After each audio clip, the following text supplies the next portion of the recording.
Assalamualaikum warahmatullahi wabarakatuh. Nama saya Naila Alfiani, NPM 1953034002. Di sini saya akan membacakan tentang buku Ekologi dan Lingkungan Hidup karya Ramli Utina dan Dewi Wahyuni. Di bab pertama, kita membahas tentang ekologi dan pengetahuan lingkungan. Yang pertama, ekologi dan ilmu lingkungan. Ekologi telah berkembang maju selama sejarah perkembangan manusia. Berbagai tulisan ilmu sejak Hippocrates dan Aristoteles hingga filosof lainnya merupakan naskah-naskah kuno yang berisi rujukan tentang masalah-masalah ekologi, walaupun pada saat itu belum diberikan nama ekologi. Kata ekologi mula-mula diusulkan oleh biologiwan bangsa Jerman, Ernst Haeckel dalam tahun 1869. Sebelumnya banyak biologiwan terkenal di abad 19 dan abad ke-18 telah memberikan sumbangan pikiran dalam bidang ini sekalipun belum menggunakan kata ekologi. Anthony van Leeuwenhoek lebih dikenal sebagai pelopor ahli mikroskop pada tahun 1700-an. Mempelopori pula pengkajian rantai makanan dan pengaturan populasi. Tulisan botaniwan bangsa Richard Bartley menyatakan bahwa memahami betul hal produktivitas biologis. Ketiga bidang tersebut penting dalam ekologi mutakhir. Ekologi mulai berkembang pesat sekitar tahun 1900 dan berkembang terus hingga dengan cepat sampai saat ini. Apalagi di saat dunia sangat peka dengan masalah lingkungan. Ekologi merupakan cabang ilmu yang mendasar dan berkaitan dengan kehidupan sehari-hari. Pada awalnya, ekologi dibedakan dengan jelas ke dalam ekologi tumbuhan dan ekologi hewan. Namun dengan adanya paham komunitas biotik yang dikemukakan oleh F.E. Clements dan V.E. Selford, paham rantai makanan dan siklus materi oleh Raymond Lindemann dan G.E. Hutchison, serta pengkajian sistem danau secara keseluruhan oleh E.A. Birge dan Chauci Judai. Maka semua konsep tersebut telah meletakkan dasar-dasar teori untuk perkembangan ekologi secara umum. Saat ini, tampak semua orang wajib mengetahui ekologi, sehingga ekologi menjadi bintang di antara cabang ilmu, di mana selama ini hanya menjadi penunjang. Prinsip-prinsip dalam ekologi dapat menerangkan dan memberikan pemahaman dalam mencari jalan untuk mencapai kehidupan yang lebih layak. Timbulnya gerakan kesadaran lingkungan terutama pada tahun 1968 dan 1970. Semua orang ikut memikirkan masalah polusi, pelestarian alam, kependudukan, dan konsumsi pangan dan energi. Peningkatan perhatian masyarakat terhadap permasalahan lingkungan hidup memberi pengaruh yang kuat terhadap perkembangan ekologi dan ilmu pengetahuan. Sebelum tahun 1970-an, ekologi dipandang sebagai bagian dari biologi. Ekologi telah berkembang menjadi bagian biologi yang sangat penting dan merupakan disiplin ilmu baru yang mempertanyakan proses-proses fisik dan biologis dan menjembati ilmu-ilmu alam dan ilmu-ilmu sosial oleh Odum 1971. Sementara ruang lingkup ekologi semakin luas, pengkajian tentang bagaimana individu dan spesies berinteraksi serta menggunakan sumber daya alam semakin intensifikan. Ekologi merupakan studi keterkaitan antara organisme dengan lingkungannya, baik lingkungan abiotik maupun biotik. Lingkungan abiotik terdiri dari atmosfer, cahaya, air, unsur mineral, tanah, tapi perlu diketahui apa yang dimaksud oleh organisme ini.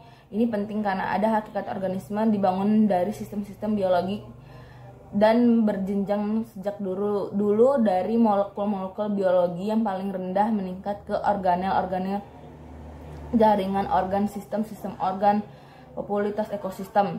Interaksi yang terjadi pada setiap jenjang sistem biologis dengan lingkungannya tidak boleh diabaikan karena hasil interaksi jenjang biologi sebelumnya akan mempengaruhi proses interaksi jenjang berikutnya. Spektrum biologi menggambarkan proses komponen biotik dan abiotik yang membentuk biosistem. Berbagai kajian tentang interaksi telah berkembang pesat dan menghasilkan spesialisasi cabang-cabang ilmu seperti interaksi organel, sel organel di dalam biologi sel. Pengertian tentang lingkungan hidup manusia itu atau sering disebut dengan lingkungan hidup sebenarnya berakar dari penerapan ekologi. Lingkungan merupakan penelaahan terhadap sikap dan perilaku manusia dengan bertanggung jawab dan kewajibannya dalam mengelola lingkungan hidup. Sikap dan perilaku ini sangat diperlukan sehingga memungkinkan kelangsungan peri kehidupan secara keseluruhan serta kesejahteraan manusia dan makhluk hidup lainnya. Pengertian lingkungan hidup menurut UU Nomor 23 Tahun 1997 adalah sistem kehidupan yang merupakan kesatuan ruang dengan segenap benda, keadaan, dan daya makhluk hidup termasuk manusia dengan perilaku yang mempengaruhi kelangsungan peri kehidupan dan kesejahteraan manusia serta makhluk hidup lainnya.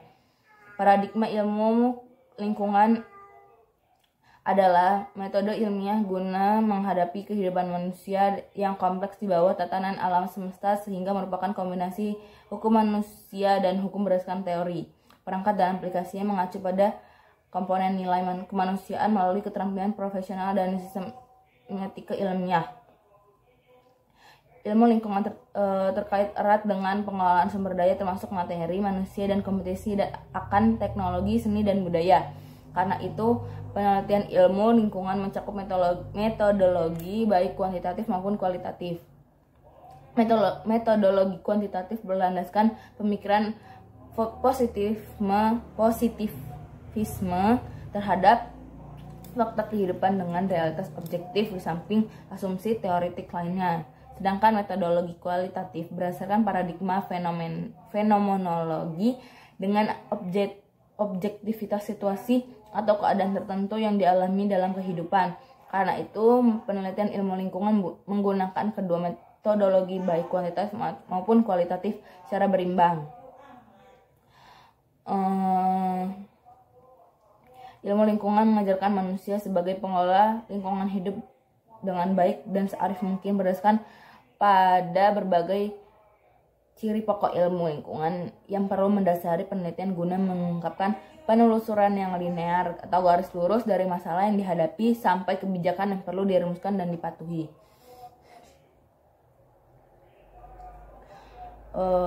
Yang kedua, hubungan ekologi dengan ilmu lain. Ekologi secara berangsur berkembang dan makin terlihat bahwa ekologi mempunyai hubungan yang hampir semua ilmu lainnya.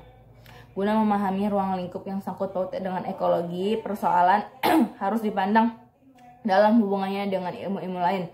Untuk mengerti hubungan antara organisme dengan lingkungan, maka semua bidang ilmu dapat menerangkan tentang komponen-komponen makhluk hidup dan lingkungannya itu sangat diperlukan. Jika berbicara mengenai pencemaran hutan, perkembangan penduduk, masalah makanan, penggunaan energi, kenaikan suhu bumi karena efek rumah kaca atau pemanasan global dan lainnya, ini berarti juga harus berbicara mengenai ilmu kimia, fisika, pertanian, kehutanan, ilmu gizi, klimatologi, dan lainnya. Dapat dikatakan bahwa sekarang ini makin terasa hubungan ekologi dengan hampir semua bidang ilmu yang ada. Penyebaran, adaptasi, aspek-aspek fungsi organisme dan komunitas banyak dipelajari dalam ekologi dan erat hubungannya dengan ilmu-ilmu biologi lainnya seperti taksonomi, morfologi, fisiologi, genetika, sedangkan klimatologi, ilmu tanah, geologi, fisika memberikan informasi mengenai keadaan lingkungan. Dengan demikian pengetahuan fisika dan biologi sangat diperlukan bagi seorang ahli ekologi dan dapat mengungkapkan antara lingkungan dan kehidupan. Yang ketiga adalah aplikasi ekologi dan landscape. Yang A, landscape atau bentang alam. Landscape merupakan wajah dan karakter lahan atau tampak bagian dari permukaan bumi dengan segala kegiatan kehidupan dan apa saja yang ada di dalamnya bersifat alami atau non-alami atau kedua-duanya, merupakan bagian total lingkungan hidup manusia berserta makhluk-makhluk lainnya. Sejauh mata memandang, sejauh segenap indera kita dapat menangkap, dan sejauh imajinasi kita membayangkannya. Yang kedua, arsitektur landscape. Arsitektur landscape adalah bidang ilmu dan seni yang mempelajari pengaturan ruang dan masa di alam terbuka dengan mengkomposisikan elemen-elemen landscape alami maupun buatan manusia beserta segenap kegiatannya agar tercipta karya lingkungan yang secara fungsional berguna dan secara estetis indah, efektif, serasi, seimbang, teratur, dan tertib. sehingga tercapai kepuasan jasmaniah dan rohaniah manusia dan makhluk hidup lainnya. Arsitek landscape adalah insan profesional yang mendapat pendidikan akademia atau universitas dalam bidang ilmu dan seni arsitektur landscape dan aktif dalam kegiatan perancangan landscape. Hasil yang diperoleh dapat berupa suatu rancangan tata guna tanah dan kebijakan yang menyangkut distribusi, jenis-jenis pengembangan tata guna tanah, jaringan jalan raya, lokasi dan proyek industri, perlindungan air, perlindungan tanah dan penilaian kenikmatan, serta pemakaian daerah luar rekreasi. Ruang lingkup studi biasanya terdapat dengan fisiologi. Jika ditelaah, ruang lingkup pemikiran tanggung jawab arsitektur begitu luas cakupan yang meliputi antara lain desain dan perancangan daerah, konservasi, reservasi, pelestarian yang dinamis, pencemaran. Yang kedua, pencemaran, gangguan pemandangan, gangguan suara dan sampah. Yang ketiga ada erosi, ekologi dan ekosistem, masalah sumber daya alam. Yang keempat, pengembangan tempat-tempat sejarah. Yang kelima, ruang terbuka. Yang keenam, pembangunan kota yang berkembang, melebar, dan berpencaran tak menentu. Dari ruang lingkup pemikiran serta tanggung jawab aktivitas arsitektur landscape terlihat bahwa selama tidak akan dapat lepas dari ekologi, seorang ahli arsitektur landscape tidak hanya sekedar pengisian ruang terbuka, akan tetapi berkaitan dengan keselarasan, keseimbangan, dan keserasian ekosistem. Oleh karena itu, harus mempunyai dasar ekologi yang kuat. Yang keempat ada populasi, komunitas, dan ekosistem. Nah, yang pertama itu ada populasi. Populasi berasal dari bahasa lain yaitu populus, artinya rakyat. Berarti penduduk. Populasi dari suatu negara dimaksudkan adalah penduduk dari negara tersebut. Sedangkan populasi yang dimaksudkan dalam ekologi adalah populasi dan spesies-spesies atau jenis organisme. Populasi meliputi kumpulan individu-individu organisme di suatu tempat yang memiliki sifat serupa, punya asal-usul yang sama, dan tidak ada menghalangi anggota-anggota individunya. Beberapa sifat populasi yang penting mana ya Allah.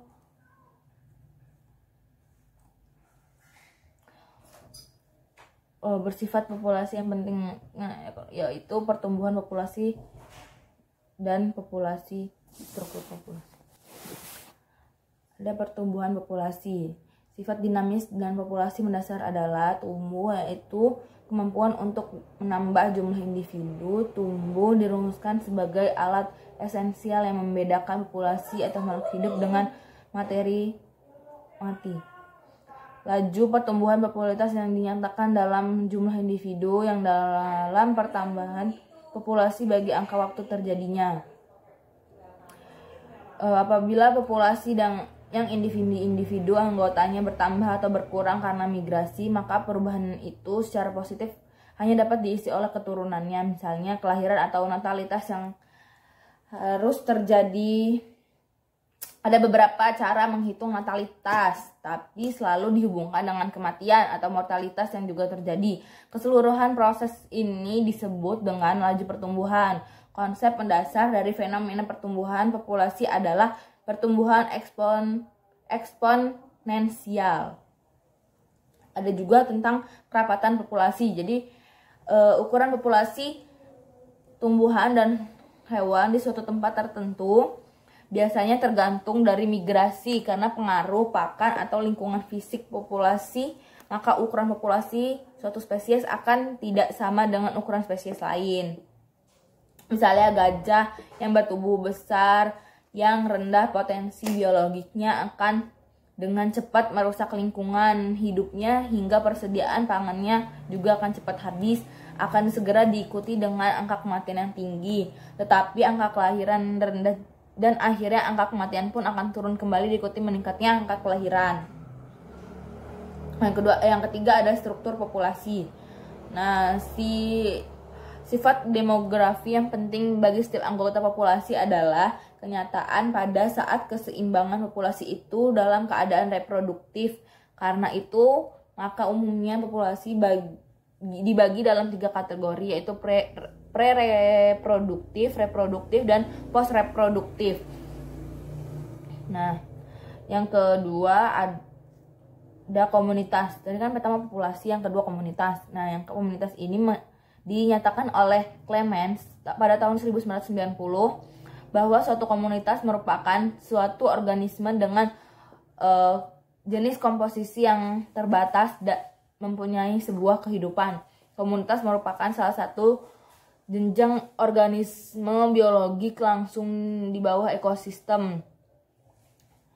Namun satu jenjang atas posisi itu menunjukkan bahwa kaidah-kaidah tingkat populasi mempengaruhi konsep komunitas.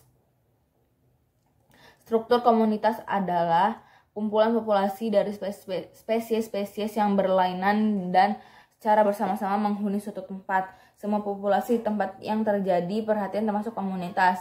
Seperti semua tumbuhan, hewan, serta mikroorganisme. Secara sempit sering dicontohkan misal komunitas tumbuhan, paku-pakuan, komunitas hutan tropis basah, atau komunitas burung pemakan biji-bijian di sawah.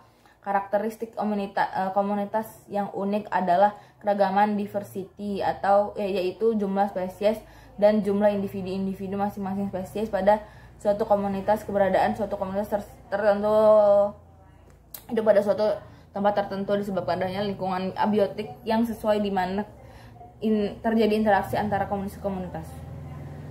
Komunitas memiliki konsep ekologik seperti konsep habitat dan relung. Setiap organisme secara khas menghuni lokasi tertentu atau disebut habitat. Pada setiap lintang, habitat mampu mendukung banyak spesies individu yang tergantung dari produktivitasnya, kerumitan struktur, dan kesesuaian spesies dengan kondisi fisik habitatnya. Nah, macam-macam komunitas itu ada alam atau akuatik. Komunitas ini biasanya terdapat di laut, danau, sungai, parit, dan kolam.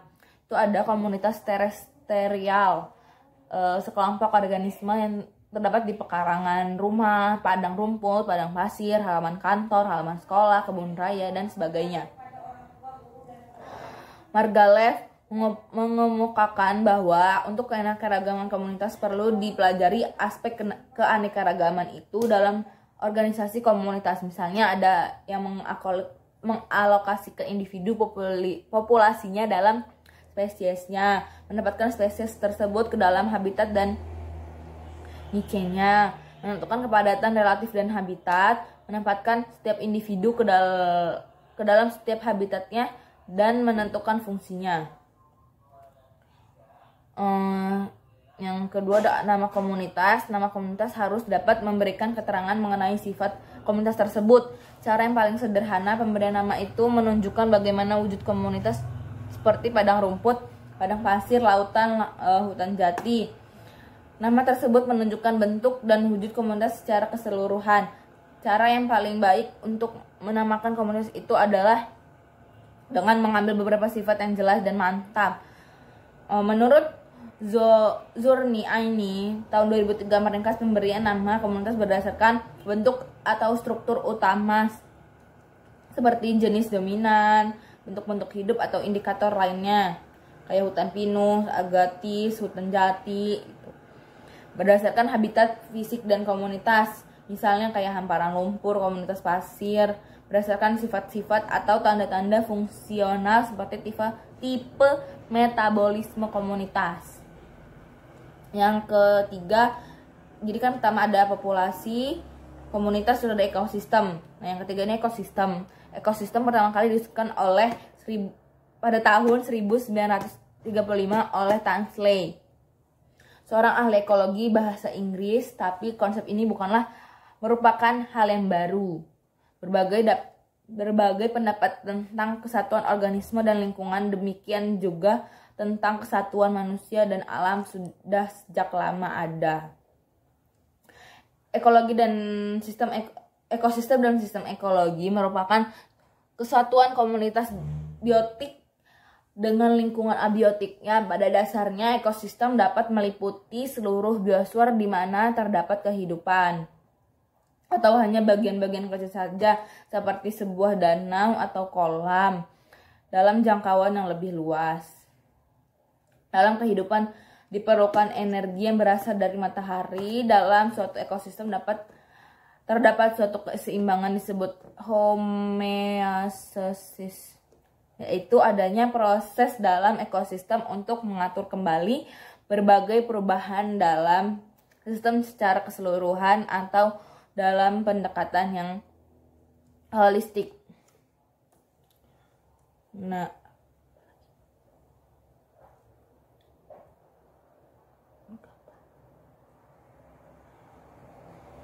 kisaran toleransi sempit yaitu stenos, baiknya kisaran lebar disebut euri.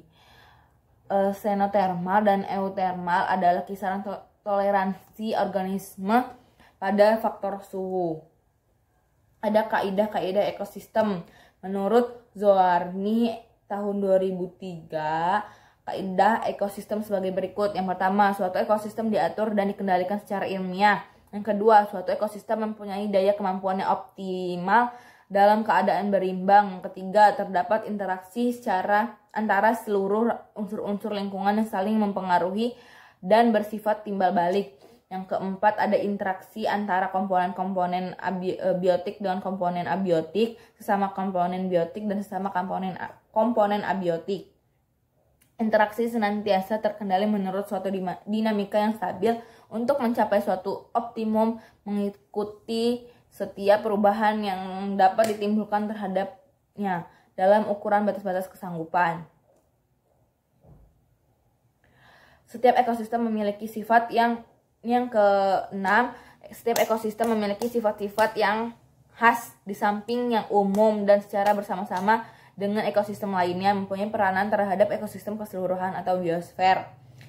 Yang ketujuh, setiap ekosistem tergantung dan dapat dipengaruhi oleh faktor-faktor tempat, waktu, dan masing-masing membentuk basis-basis perbedaan antara ekosistem itu sendiri sebagai cerminan sifat yang khas. Yang kedelapan, antara satu dengan lainnya masing-masing ekosistem juga melibatkan diri untuk memilih interaksi yang tertentu. Terus ada apa lagi? Klasifikasi ekosistem berdasarkan energi. Atas dasar ini dibedakan 4 klasifikasi dasar ekosistem, yaitu yang pertama ekosistem alam tanpa subsidi dan ditunjang oleh energi matahari. Yang kedua, sistem alam yang ditunjang oleh energi matahari dan energi alam lainnya. Yang ketiga, ekosistem yang ditunjang oleh energi matahari dan dibantu oleh manusia. Yang keempat, sistem-sistem industri perkotaan yang ditunjang oleh energi bakar, misalnya kayak bahan organik atau nuklir.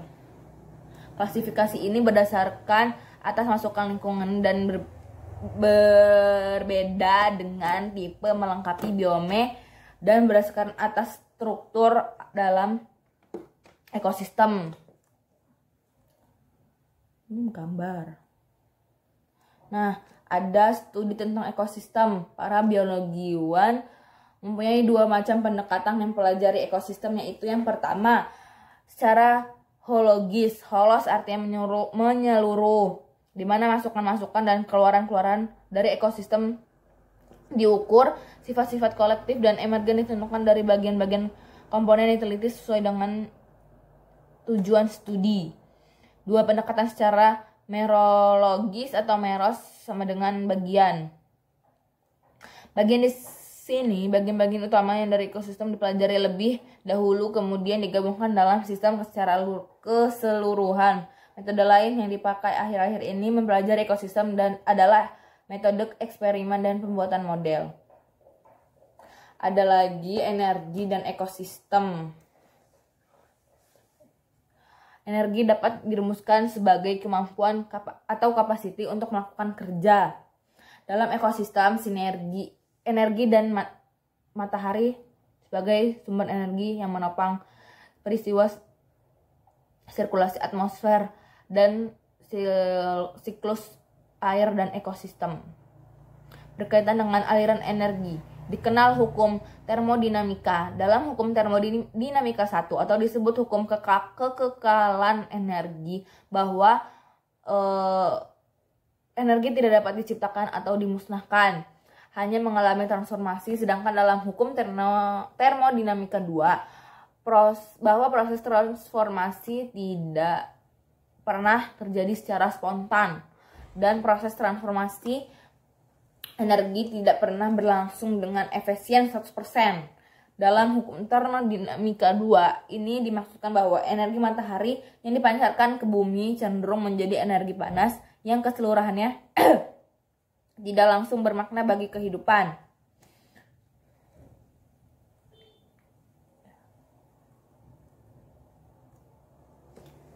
Oke, sampai sini saja bab 1. Selanjutnya bab 2, yaitu manusia, sumber daya alam dan lingkungan hidup. Yang pertama, manusia dan lingkungannya. Manusia mempengaruhi lingkungan hidupnya dengan mengusahakan sumber daya dan lingkungannya untuk mempertahankan diri dan jenisnya. Sebaliknya, manusia juga dipengaruhi oleh lingkungannya. Interaksi antara manusia dengan lingkungan hidupnya tidak hanya ditentukan oleh jenis dan jumlah sumber daya hayati dan non-hayati, tetapi juga oleh kondisi dan sifat sumber daya. Selain itu juga oleh perilaku dan kebudayaan manusia yang ikut menentukan bentuk dan intensitas interaksi antara manusia dengan lingkungannya. Dalam ekosistem, manusia adalah salah satu dari unsur lain baik hayati maupun non-hayati yang tak terpisahkan. Karena itu kelangsungan hidup manusia tergantung pula pada kelestarian ekosistemnya. Namun karena kemampuan berpikir manusia dengan perilaku yang melebihi kemampuan biota lainnya, maka manusia menjadi faktor yang penting. Manusia harus dapat menjaga keserasian hubungan timbal balik antara manusia dengan lingkungannya sehingga keseimbangan ekosistem tidak terganggu. Manusia diharapkan menjadi pelestari lingkungan. Manusia memiliki daya nalar yang memungkinkannya dapat mengembangkan ilmu, pengetahuan, dan teknologi. Di samping itu, kemampuan manusia menciptakan lingkungan buatan yang berbeda dengan lingkungan lainnya, sehingga terjadi perubahan ekosistem alami menjadi ekosistem buatan.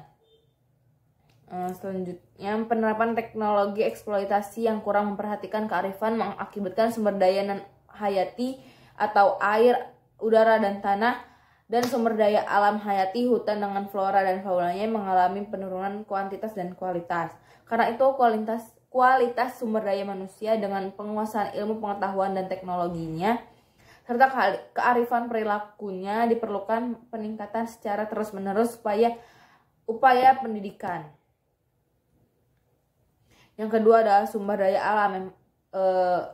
Yang A, pandangan terhadap sumber daya alam.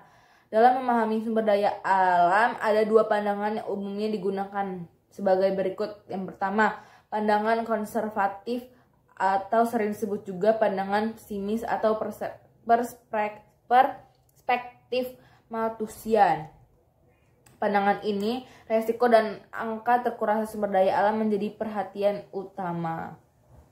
Yang kedua, pandangan eksploitatif atau sering juga disebut dengan perspektif Ricardian. Dalam pandangan ini dikemukakan antara lain sumber daya alam dianggap sebagai mesin pertumbuhan yang mentransformasikan sumber daya alam man-made capital yang pada gilirannya akan menghasilkan produktivitas yang lebih tinggi di masa mendatang.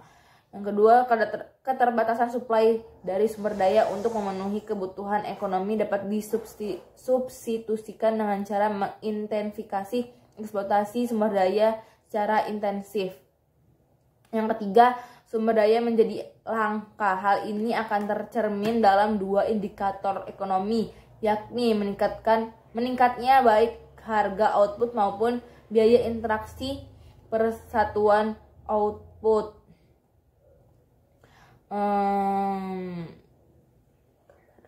Dua, klasifikasi sumber daya alam.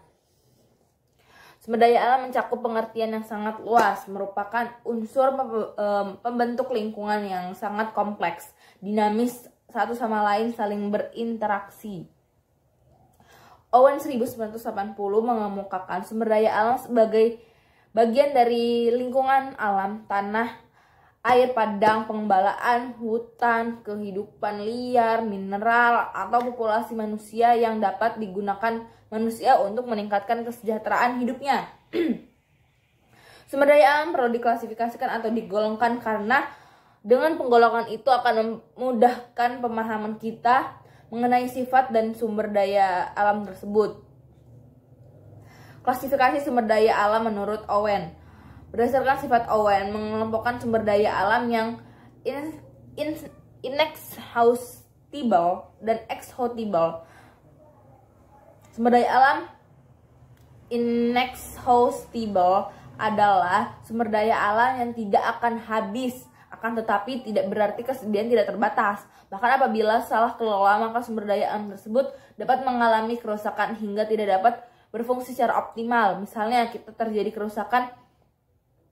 terjadi kerusakan lahan di daerah aliran sungai atau das menyebabkan air tidak dapat meresap ke dalam tanah, maka air akan lebih banyak mengalir sebagai aliran permukaan yang menimbulkan erosi, sedimentasi, banjir pada musim hujan, dan kurangnya air musim kemarau, dan banyak lagi. Nah, sumber daya exhaustible itu sumber daya yang dapat habis. Sekali kita gunakan habis, maka sumber daya tersebut tidak akan ada lagi. Setidaknya diperlukan ratusan bahkan ribuan tahun untuk pembentukannya. Misalnya pembentukan tanah memerlukan waktu 500.000 tahun. Suatu sumber daya alam exhaustible dikelompokkan menjadi sumber daya alam maintainable dan non-maintainable. Klasifikasi sumber daya alam menurut Barlow. Nah, Barlow membagi sumber daya alam menjadi 3 kelompok. Yang pertama, sumber daya alam yang tidak dapat pulih. Nah, sumber daya yang tidak dapat pulih ini tidak dapat diperbaharui, yang mempunyai sifat bahwa volume fisik yang tersedia tetap dan tidak dapat diperbaharui oleh kembali atau diolah kembali. Untuk terjadi sumber daya jenis ini diperlukan waktu ribuan tahun. Misalnya kayak batu bara, minyak bumi, batu-batuan. Nah, yang kedua sumber daya pulih. Sumber daya yang pulih dapat diperbaharui oleh sifat terus-menerus ada dan dapat diperbaharui oleh alam itu sendiri dengan bantuan manusia. Yang termasuk dalam kelompok sumber daya jenis ini adalah air atau bisa juga air sungai, air danau, air laut, angin, cuaca, gelombang laut, sinar matahari, bulan. Nah, yang ketiga ada sumber daya alam yang punyai sifat gabungan. Nah, sifat gabungan itu ada sifat gabungan biologis dan sumber daya tanah. Yang termasuk sumber daya biologis ini misalnya kayak hasil panen, hutan, marga satwa, padang rumput, perikanan, peternakan. Sumber daya biologis ini dapat diperbaharui. Yang kedua, sumber daya tanah. Sumber daya tanah menggambarkan gabungan antara sifat sumber daya alam yang dapat diperbaharui dan yang tidak dapat diperbaharui. Sebagai contoh, kesuburan tanah. Kesuburan tanah dapat terjadi karena perbuatan akar tanaman dan adanya organisme-organisme yang mengeluarkan bermacam-macam nutrisi tanah untuk diserap untuk tanaman. Pengelompokan lain sumber daya alam itu sumber daya yang dapat dikelola oleh pemerintah atau oleh swasta, dan seharusnya dikelola oleh swasta dapat pengelolaan diserahkan kepada pemerintah. Sumber daya alam yang tidak dapat diperdagangkan seperti mineral, minyak, hutan, dan sebagainya. Sumber daya alam yang tidak dapat diperdagangkan seperti udara, lingkungan alami, dan sebagainya. Keahlian manusia. Nah, alternatif mengatasi kelangkaan sumber daya alam. Yang pertama tuh ada eksplorasi dan penemuan. Yang kedua, kemajuan teknologi. Yang ketiga, penggunaan sumber daya substitusi. Yang keempat, ada pemanfaatan kembali dan daur ulang. Gitu. Terus ada lingkungan hidup organisme. Pengertian tentang lingkungan hidup manusia seringkali disebut lingkungan hidup atau lebih singkat lingkungan saja. Sebenarnya berakar dan berarti penerapan aplikasi dari ekologi dan kosmologi. Lingkungan hidup merupakan penelaah terhadap sikap dan perilaku manusia dengan segenap tanggung jawab dan kewajiban maupun haknya untuk mencermati tatanan lingkungan dengan segenap tanggung jawab dan kewajiban maupun haknya untuk mencermati tatanan lingkungan dengan sebaik-baiknya. Dalam berbagai bahasa, pengertian tentang lingkungan hidup mengalami berbagai perbedaan. Dalam bahasa Melayu dikenal alam sekitar. Istilah pintas selalu menyeratkan pengertian transenden. Penggolongan setiap oleh karena itu, dapat memahami struktur dan kegiatannya perlu dilakukan penggolongan faktor-faktor lingkungan tersebut. Penggolongan itu terdapat dibagi dua kategori, yaitu yang pertama lingkungan abiotik seperti suhu, udara, cahaya atmosfer, hara, mineral, air, tanah, dan api. Yang kedua lingkungan biotik, yaitu makhluk-makhluk hidup di luar lingkungan abiotik. Tanpa lingkungan, organisme tidak mungkin ada. Sebaliknya, lingkungan tanpa organisme tidak berarti apa-apa. Di samping itu, ada persyaratan dalam mengatur kehidupan organisme, yaitu yang pertama, lingkungan itu harus dapat mencukupi kehidupan minimum dari kehidupan. Yang kedua, lingkungan itu tidak dapat mempengaruhi hal yang bertentangan dengan kehidupan organisme.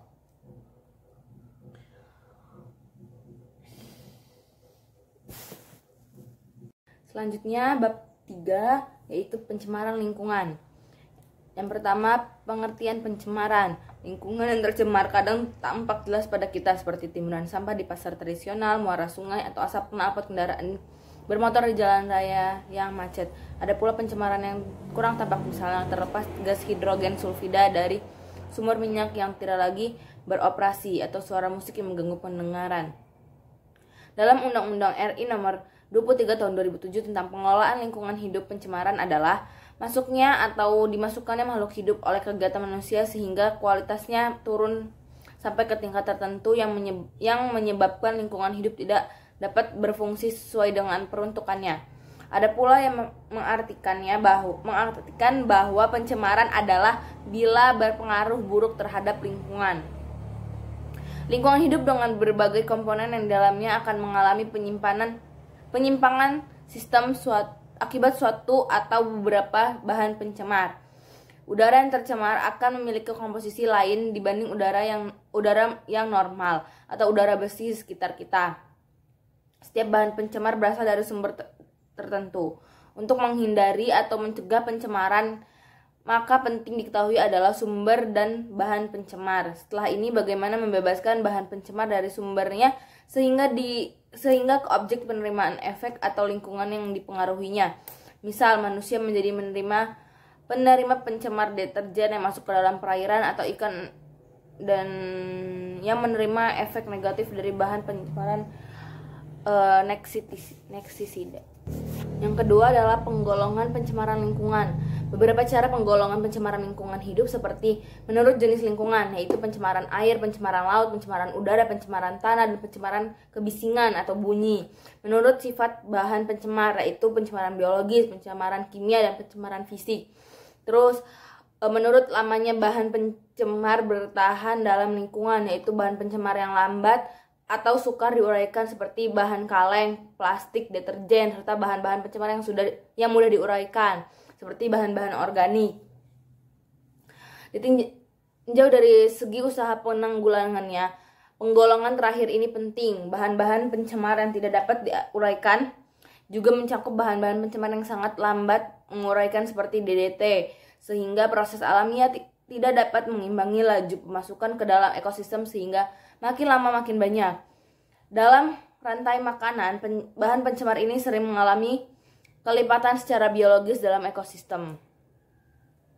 Pencemaran air. Pengertian dasar pencemaran air. Air hampir menutupi seluruh permukaan planet bumi. Luas darat lebih kecil dibandingkan luas lautan. Makhluk hidup yang ada di bumi tidak dapat terlepas dari kebutuhan akan air, sehingga air merupakan kebutuhan utama bagi proses kehidupan di bumi ini.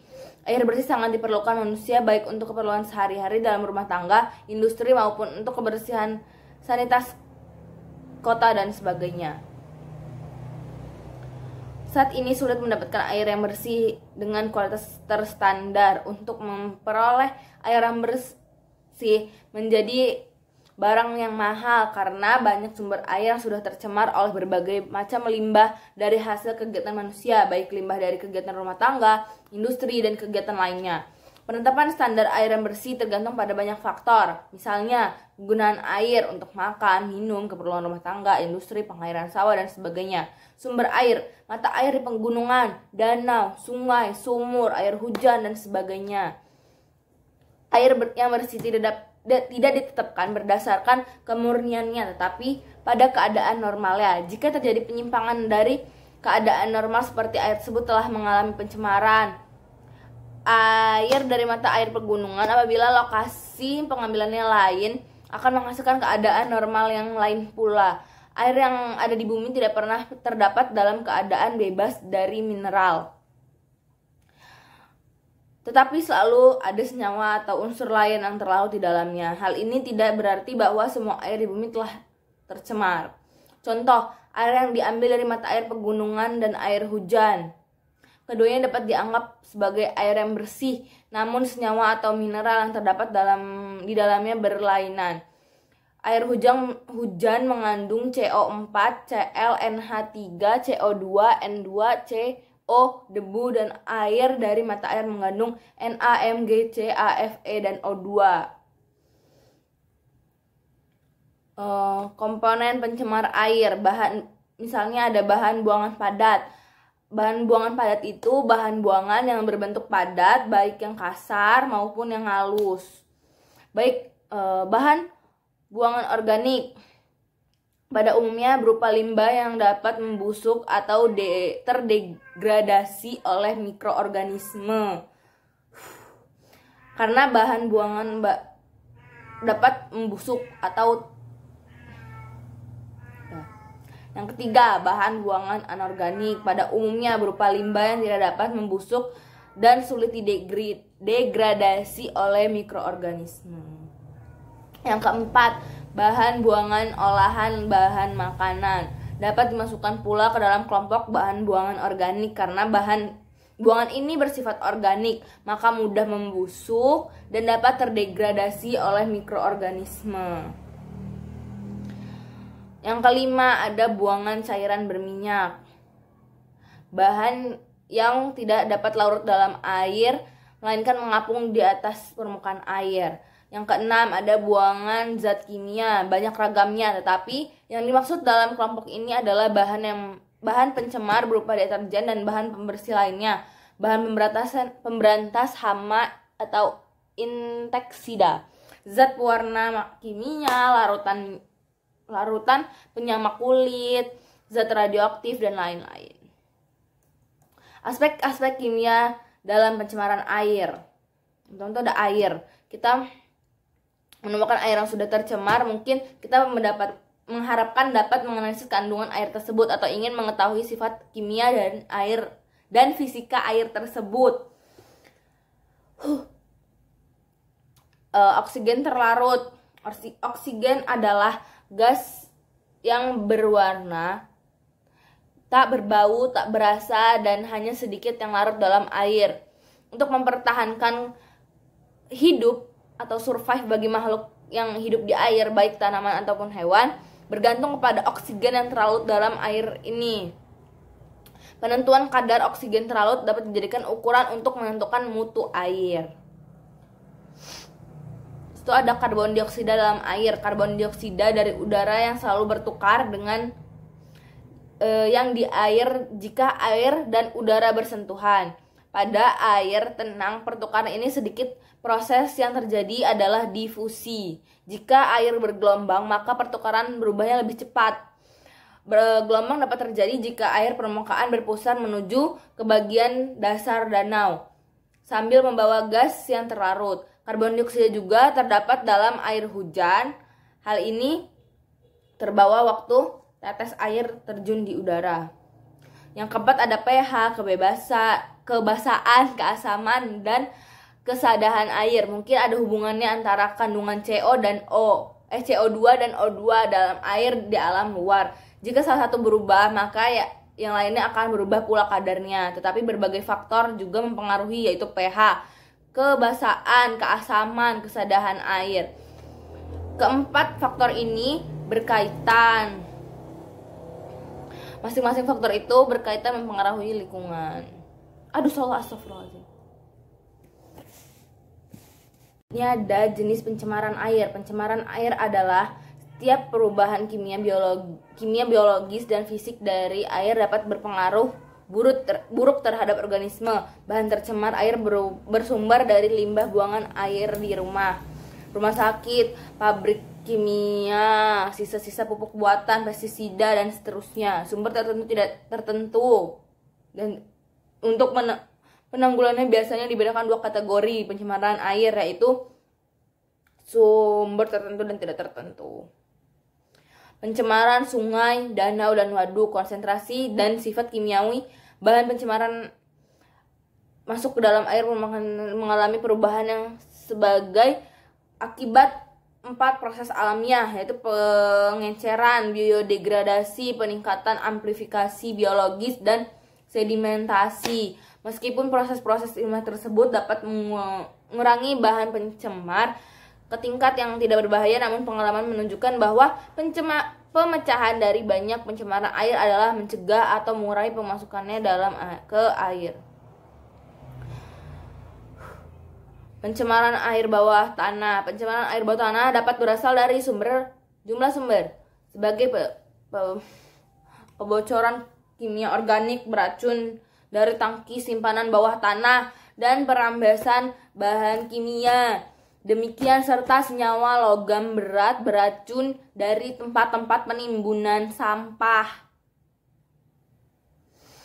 Pencemaran air dapat disebabkan oleh pemompaan air tanah yang berlebihan di kawasan pantai. Air asin dari laut juga meresap ke arah darat dan bercampur dengan air tawar jika terlalu banyak air dipompanya.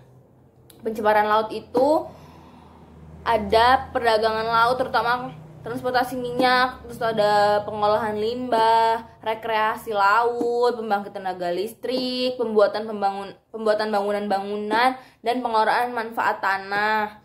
Situ yang keenam, pembangunan labuhan yang dapat merubah sirkulasi air pantai. Situ akibat pencemaran laut itu ada kandungan lumpur dalam air meningkat, akibatnya erosi. Buangan air panas dapat merubah lingkungan hidup perairan. Lumpur akibat pengolahan tanah atau pengerukan pasir dapat mengendap di pantai dan mematikan kehidupan terumbu karang atau merusak tempat berpijah biota perairan. Yang keempat, air sungai yang berlebihan. Karena banjir dapat membentuk lapisan yang menghalangi pertukaran massa air dengan air yang lebih subur dari dasar perairan pantai. Pencemaran udara. Pencemaran udara dapat diartikan sebagai adanya bahan-bahan atau zat-zat di dalam udara yang menyebabkan perubahan susunan atau komposisi udara dari keadaan normalnya. Kehadiran bahan atau zat asing dalam udara dalam jumlah tertentu sehingga dalam waktu tertentu yang cukup lama dapat mengganggu kehidupan manusia, hewan, dan tumbuhan.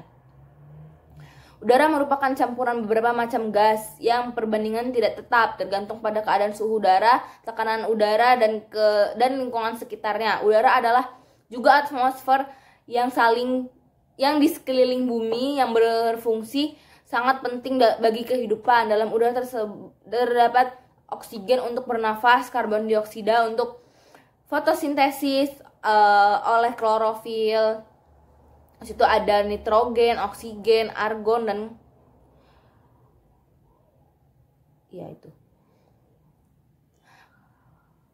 Gas-gas lain dapat ada gas-gas mulia, nitrogen oksida, hidrogen, metana, bakteri dioksida, amonia, dan lain-lain. Komponen-komponen pencemaran udara itu ada nitrogen oksida, belerang oksida, hidrokarbon, dan partikel lain. Penyebab pencemaran udara itu ada dua faktor, ada faktor internal sama eksternal. Yang internal itu oleh debu, terus itu yang ada abu, letusan gunung berapi, proses pembusukannya, sampah organik, dan lain-lain. Yang faktor eksternalnya akibat perilaku manusia yang meliputi hasil pembakaran sampah, pembakaran hasil fosil, debu, serbuk, pemakaian zat kimia yang disemprotkan ke udara. Jadi nggak boleh ya guys. Ada juga bahan primer dan sekunder. Primer itu yang lebih kasar seperti oksida sulfur, hidrokarbon, oksida nitrogen, senyawa halogen, dan bahan radioaktif. Bahan yang sekunder itu ada asam sulfat, ozon gitu. Nah, pencemaran kebisingan itu dari suara-suara, ada kebisingan impulsif. Kebisingan impulsif itu suara palu yang dipukul-pukulan dan tidak terus-menerus gitu. Kalau kebisingan kontinu itu kebisingan yang secara terus-menerus dalam waktu yang cukup lama. Misalnya suara mesin yang dijalankan atau dihidupkan. Kebisingan semi kontinu. Kebisingan semi kontinu itu hanya sekejap, kemudian hilang dan mungkin akan datang lagi. Contoh suara mobil atau pesawat terbang yang sedang lewat. Ada pencemaran tanah. Tanah merupakan sumber daya alam, mengandung bahan organik dan anorganik yang mampu mendukung pertumbuhan tanaman. Pencemaran tanah juga bisa melalui udara. Udara yang tercemar menurunkan hujan yang mengandung bahan pencemar. Akibatnya tanah jadi tercemar juga. Terus itu ada pestisida,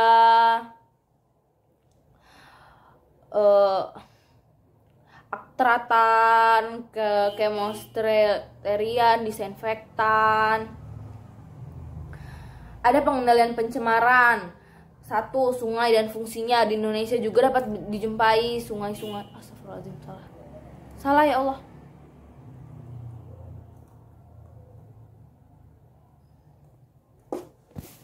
Selanjutnya ada pengendalian pencemaran. 1. Sungai dan fungsinya. Di Indonesia juga dapat dijumpai di setiap tempat dengan kelasnya masing-masing. Pada masa lampau, sungai dimanfaatkan untuk memenuhi keperluan sehari-hari, baik transportasi, mandi, mencuci, dan sebagainya. Bahkan di wilayah tertentu juga dapat dimanfaatkan untuk makan dan minum. Pemerintah menaruh perhatian yang cukup besar terhadap manfaat sungai dalam kehidupan. Untuk itu, maka pelestarian dipandang perlu melakukan peraturan mengenai sungai, meliputi perlindungan, pengembangan, penggunaan, dan pengendalian sungai, dan segala bentuk pencemaran yang berakibat rusak dan tidak berfungsinya kembali sungai yang tidak sesuai dengan kualitas sebenarnya. Dengan dikeluarkannya peraturan pemerintah nomor 35 tahun 1991 tentang sungai, sebagai pelaksanaan Undang-Undang nomor 11 tahun 1974 tentang perairan, sehingga dapat digunakan sebagai pegangan dalam pengelolaan, pengusahaan, pemeliharaan, dan pengamanan agar manfaat sungai tetap terjaga kelestariannya. Dalam peraturan pemerintah nomor 35 tahun 1991 telah tersurat pengertian sungai yaitu tempat-tempat atau wadah serta jaringan pengaliran air mulai dari mata air sampai suara dengan dibatasi ke kanan atau ke kirinya serta sepanjang pengalirannya oleh garis sempadan. Garis sempadan sungai adalah garis batas luar pengamanan sungai. Garis sempadan ini dalam bentuk bertanggul.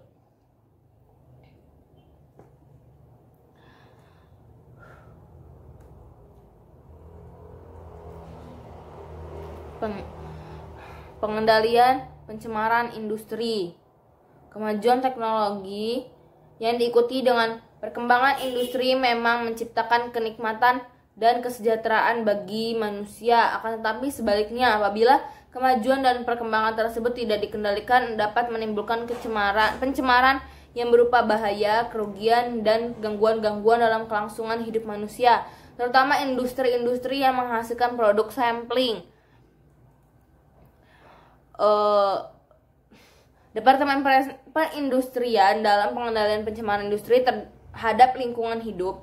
Dalam pasal 2 surat keputusan tersebut diatur pengendalian pencemaran industri meliputi pencegahan pencemaran industri baik dalam tahap perencanaan, pembangunan, ataupun pengoperasian industri yang terdiri dari Pemilihan lokasi, studi yang menyangkut dengan pengaruh dari pemilihan lokasi industri terhadap kemungkinan pencemaran, pemilihan teknologi, pemilihan sistem pengadaan penyimpanan, dan pemilihan teknologi pengelolaan limbah industri termasuk daur ulang. Yang keenam, sistem pengawasan terhadap gejala dan timbulnya pencemaran industri. Yang B, penanggulangan pencemaran industri baik pada tahap pembangunan maupun pada tahap operasional, terdiri dari penetapan tentang berlakunya standar kualitas limbah, situ penelitian penyebab pencemaran serta pemberian petunjuk untuk mengatasinya. Yang ketiga, petunjuk mengenai penanganan limbah industri mencemarkan lingkungan melalui cara penyimpanan sementara, daur ulang, pemusnahan, pembuangan serta aman seperti penimbunan. Penghematan bahan baku dan energi. Penggunaan bahan baku dalam jumlah yang relatif banyak akan menghasilkan bahan tercemar yang banyak pula, sekaligus menuntut persediaan yang lebih tinggi. Dengan demikian, tiba gilirannya melakukan pengerusakan sumber daya alam yang makin meningkat, dan akhirnya kerusakan lingkungan makin meningkat pula, serta kecepatan pengambilan sumber daya alam tidak sebanding dengan kecepatan perbaikan lingkungan. Minimalisasi limbah. Kemudian, kemungkinan pada suatu pabrik dilakukan perubahan-perubahan proses agar zat-zat pencemar yang ditimbulkan dapat direduksi. Perubahan proses pabrik asam sulfat dari proses single contact menjadi double contact ternyata telah mengurangi gas SO2 dari 7,5 kg SO2 per ton asam sulfat menjadi 3 kg. Peralatan-peralatan tertentu dalam pabrik dapat dirancang kembali untuk mengurangi bahan buangan. Cerobong asap yang mengeluarkan asap hitam dapat dikurangi dengan menempatkan alat pemanasan cerobong yang berfungsi membakar jelaga. Peralatan ini sebagai pengganti peralatan saringan asap. Pembuatan minyak nabati, olein, dan stearin harus digantikan dengan proses kering agar limbah dapat dikurangi mencapai 80%. Meminimalkan limbah berarti mengurangi resiko lingkungan dan resiko terhadap manusia. Limbah pabrik pembuatan alkohol yang menggunakan bahan baku atau molasses diolah menjadi biogas, kemudian hasil olahan ini dipergunakan sebagai bahan bakar boiler. Dengan demikian limbah hampir separuh berkurang. Pencegahannya,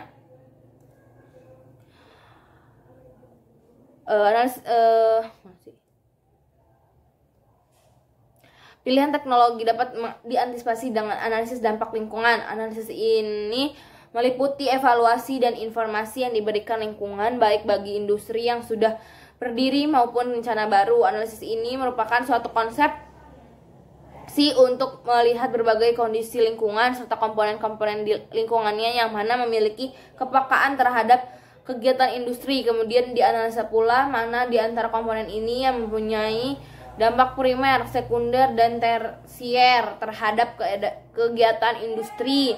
Masing-masing komponen ini dijaga dengan sub-sub kegiatan industri, mulai dari pengadaan lahan sampai pada distribusi produksi. Daur ulang berarti penggunaan kembali. Bila penggunaan kembali pada saat yang relatif singkat,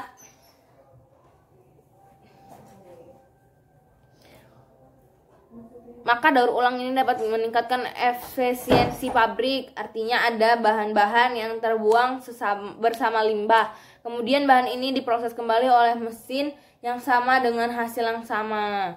Ada reuse. Reuse itu artinya pengendalian pencemaran akibat industri secara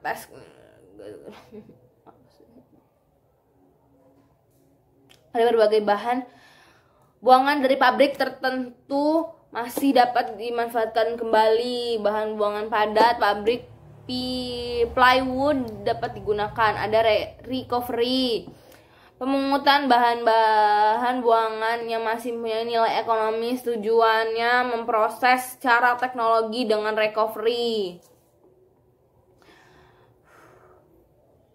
Yang ketujuh ada instalasi pengolahan limbah atau IPAL. Pengendalian pencemaran yang dikenal masyarakat adalah menggunakan instalasi pengolahan limbah. Instalasi pengolahan limbah pada prinsip sebuah sistem pabrik di mana tersedia sejumlah input untuk diolah menjadi output. Dalam kaitan ini adanya limbah sebagai bahan baku yang diolah dalam sistem, kemudian hasilnya adalah limbah yang memenuhi syarat baku mutu. Pengendalian pencemaran air dan mutu air. Pengendalian pencemaran air merupakan pertahanan mutu air yang berasal dari sumber air dalam tanah, sungai dan jenisnya dan air laut. Pengendalian mutu air bertujuan untuk menjaga air agar manfaatnya selalu dapat memenuhi kebutuhan manusia, dilakukan dengan melalui kegiatan pengumpulan data, penelitian dan pemantauan. Pengaturan pembuangan limbah ke sumber-sumber air, bekerja penanggulangan mutu air. Selain itu dilakukan pula pengawasan sebagaimana tertuang dari Peraturan Menteri Pekerjaan Umum Nomor 45 PRT tahun 1990 tentang penanganan mutu air pada sumber air, berupa pemeriksaan mutu air pada sumber-sumber air, mengumpulkan keterangan yang berhubungan dengan masalah penurunan mutu air, evaluasi pemberian rekomendasi pada pemerintah yang menyangkut masalah penurunan mutu air pada sumber-sumber air.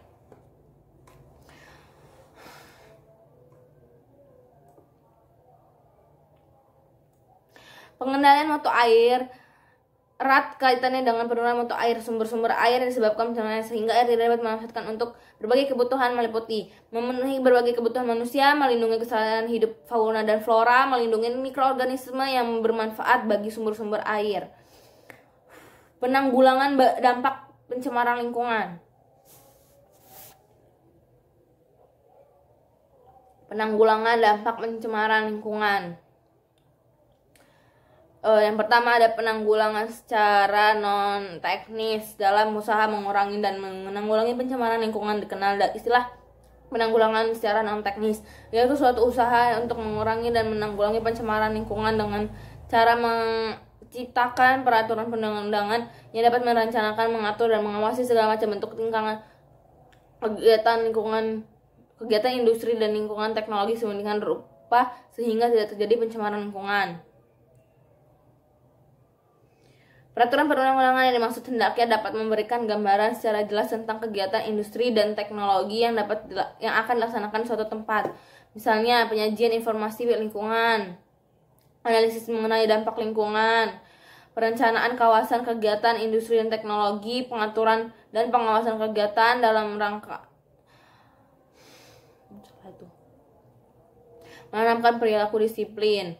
Penanggulangan secara teknis itu sebagai berdasarkan kriterianya sebagai berikut: mengubah proses, mengganti sumber energi, mengelola tanah, pengolahan lanjutan dan pengolahan akhir, menambah alat bantu, filter udara, pengendap silikon, filter basah, pengendap sistem gravitasi, pengendap elektrostatik,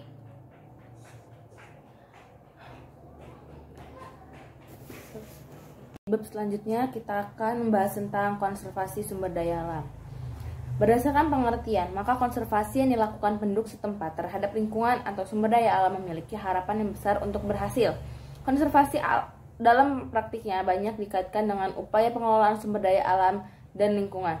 Secara sederhana, konservasi diberi pengertian sebagai upaya pemanfaatan lingkungan atau sumber daya alam yang dilakukan saat ini, tetapi tetap mempertahankan keberadaan waktu mendatang. Keberadaan dalam hal ini tidak hanya dalam arti kualitas, tetapi juga kuantitas, karena konservasi akan dapat menghasilkan kelestarian.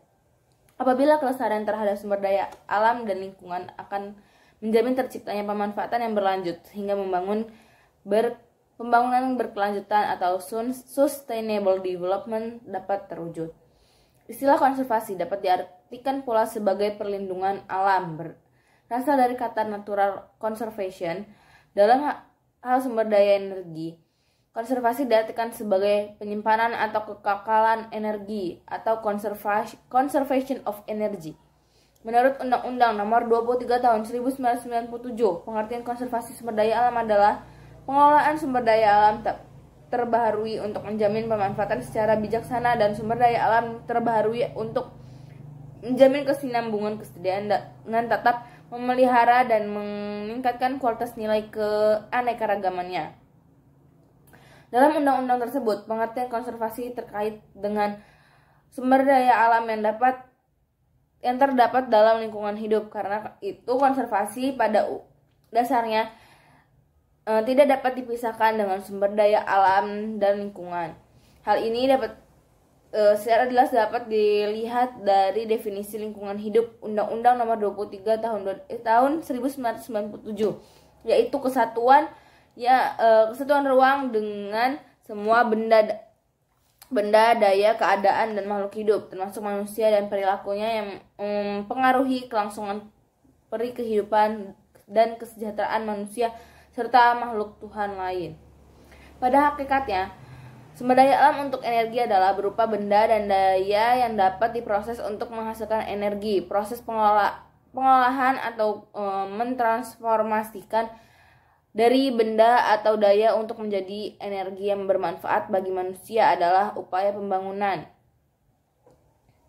Pada hakikatnya, menjamin kemampuan kesejahteraan dan mutu hidup generasi masa kini dan generasi masa depan mempunyai pengertian yang sama dengan konservasi. Karena itu pembangunan berkelanjutan yang didasarkan pada landasan berwawasan lingkungan pasti menggunakan prinsip konservasi.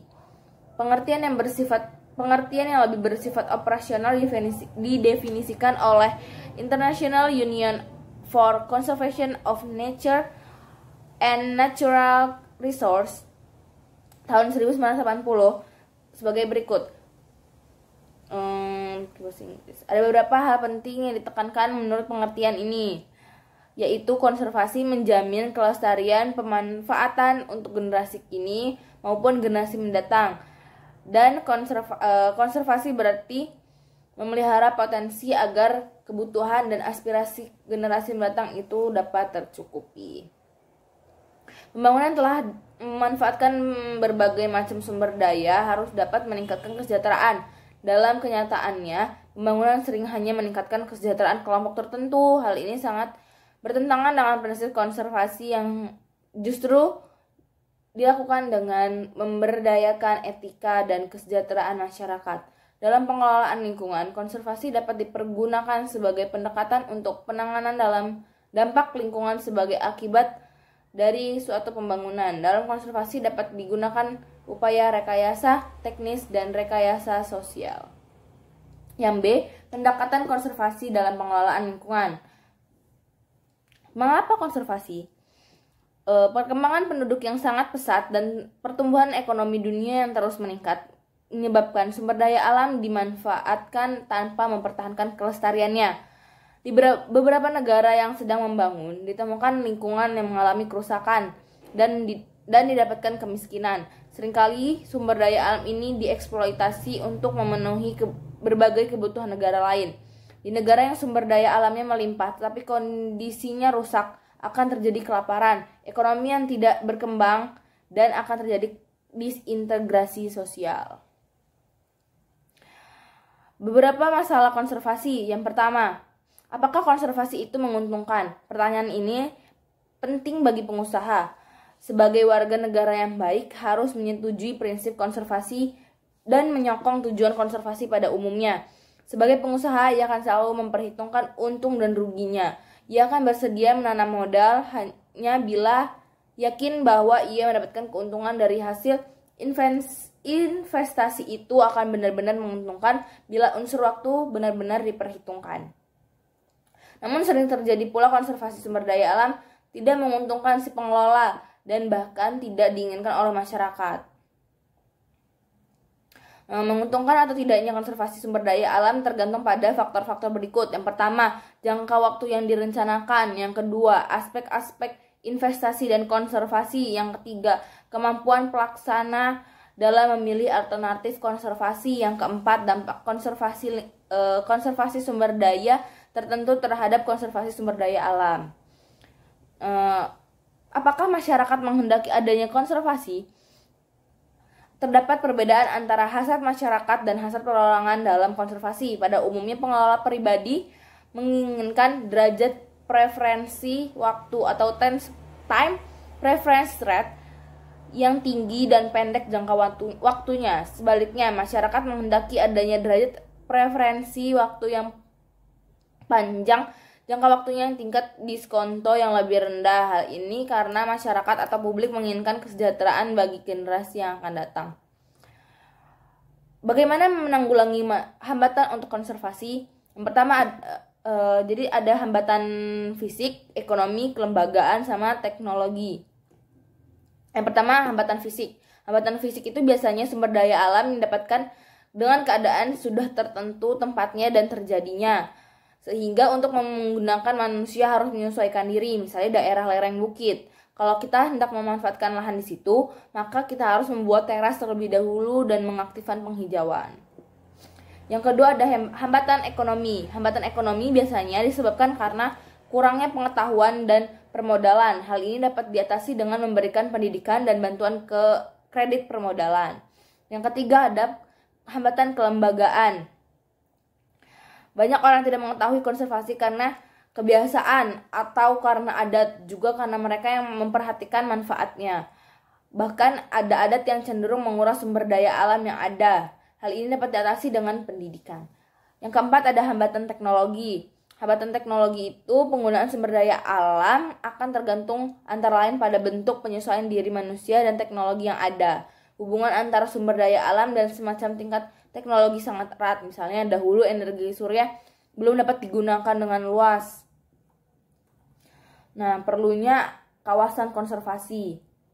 Aktivitas manusia yang tidak terkendali telah menyebabkan perusak lingkungan sumber daya alam. Perusak tersebut tidak hanya terjadi di daratan, tetapi juga sumber daya yang ada di lautan. Karena aktivitas-aktivitas tersebut apabila tidak dikelola dengan baik, dikhawatirkan potensi sumber daya alam termasuk sumber daya genetik baik di hutan, di darat atau di hutan maupun di laut akan punah. Indonesia selama ini dikenal sebagai salah satu mega center daripada keragaman hayati di dunia. Hal ini karena luasnya habitat alami yang kaya akan sumber daya endemik. Ada 7 wilayah Indonesia diketahui merupakan sumber dari sumber daya endemik, yaitu Sumatera dan pulau-pulau lepas pantai, Jawa dan Bali, Kalimantan, termasuk Pulau Natuna dan Pulau Anambas, Sulawesi dan pulau-pulau lepas pantai termasuk Pulau Sula, Nusa Tenggara, Maluku, Papua Barat termasuk Pulau Kai dan Pulau Aru. Indonesia lebih kurang mempunyai 47 ekosistem yang khas.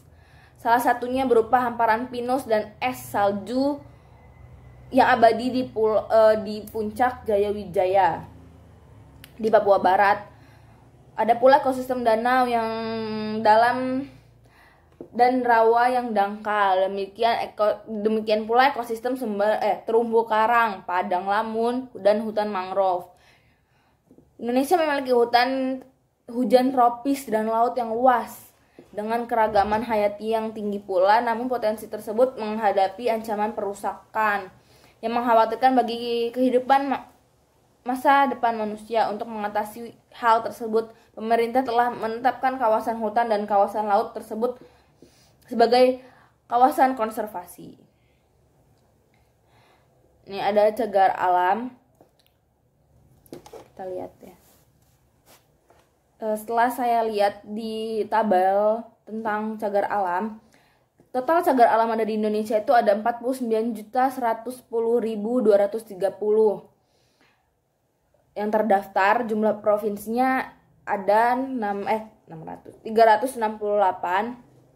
Dan yang sedang diusulkan ada 15.702.728 dan sekitar 308 provinsi.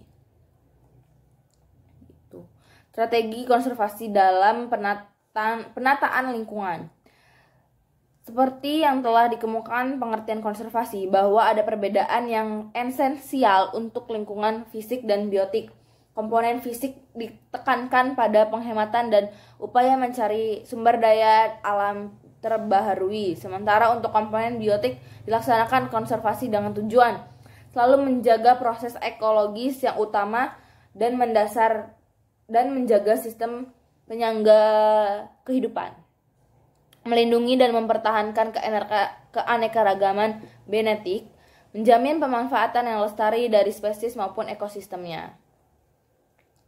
Program-program konservasi yang pertama ada konservasi di dalam kawasan. Tujuan utamanya itu menciptakan suatu sistem pengelolaan kawasan konservasi yang lebih efisien dan efektif sehingga dapat dirasakan manfaatnya. Adanya kawasan ini oleh masyarakat luas baik langsung atau tidak langsung, dan pada akhirnya diharapkan kesadaran ekologis masyarakat dapat ditingkatkan sehingga kehadiran kawasan konservasi dirasakan benar-benar merupakan suatu kebetulan yang luas yang ada di lingkungannya.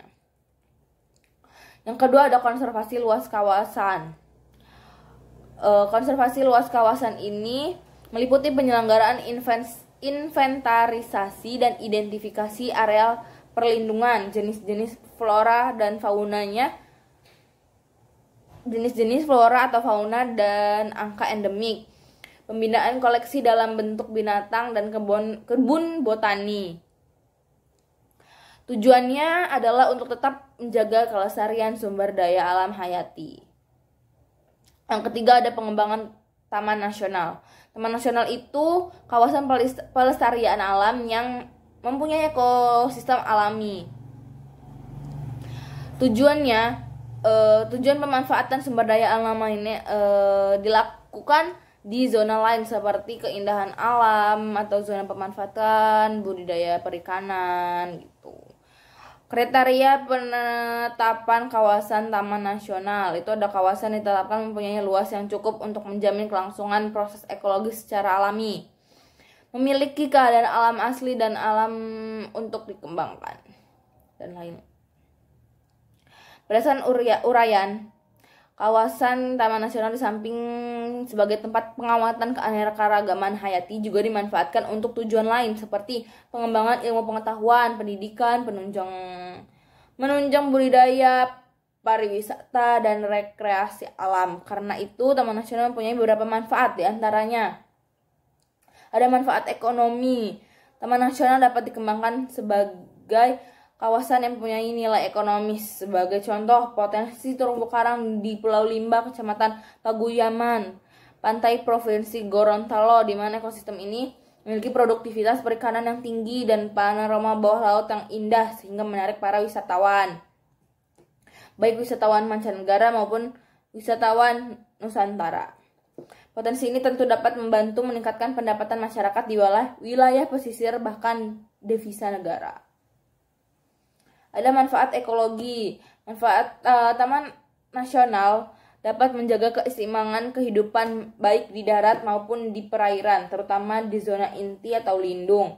Hal ini mengingatkan aktivitas manusia pada zona tersebut hanya dibatasi untuk tujuan penelitian atau pendidikan. Itu pun harus izin pengelola kawasan. Manfaat estetika. Taman Nasional memiliki keindahan sebagai objek wisata alam yang dikembangkan sebagai usaha pariwisata atau bahari. Manfaat pendidikan dan penelitian. Taman Nasional merupakan objek dalam pengembangan ilmu pengetahuan, pendidikan, dan penelitian. Manfaat jaminan masa depan. Keanekaragaman sumber daya alam di kawasan konservasi, baik ada yang di darat maupun di perairan, memiliki jaminan untuk dapat dimanfaatkan bagi kehidupan yang lebih baik untuk generasi sekarang yang akan datang. Studi kasus zonasi kawasan konservasi dan permasalahannya di Taman Nasional Bunaken. Jadi ada studi kasus di Bunaken. Secara administratif, Kepulauan Bunaken itu terletak di sebelah barat Kabupaten Minahasa dan berada pada Teluk Manado, terdiri dari 5 buah pulau, yaitu Pulau Bunaken, Manado, Pulau Siladen, Pulau Montague, dan Pulau Naeng. Taman Nasional Bunaken itu memiliki 3 potensi yang diandalkan, yaitu kawasan pelestarian, objek wisata, dan sumber daya alam. Itu ada program hutan lindung. Hutan lindung adalah kawasan hutan yang karena keadaan sifat alamnya dipergunakan untuk mengalir tata air, pencegahan bahaya banjir dan erosi, serta pemeliharaan kesuburan tanah yang keadaan dan sifat fisik wilayahnya perlu dibina dan dipertahankan sebagai hutan dengan penutupan vegetasi secara tetap guna kepentingan hidrologis yang mengatur tata air. Terus ada program pengembangan wisata alam.